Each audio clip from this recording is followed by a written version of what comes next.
Hello there, Joe again.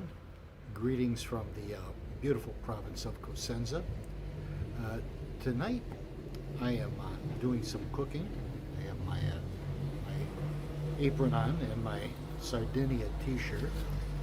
We're going to visit the Parco Nazionale della Sila, the Sila National Park, which takes up a large part of the province of Cosenza.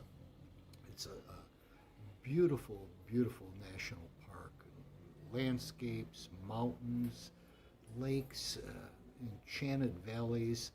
My good friend and colleague Daniele Minuto just did a spiritual retreat in the Sila, and he, being an expert drone operator, took the footage you're about to see.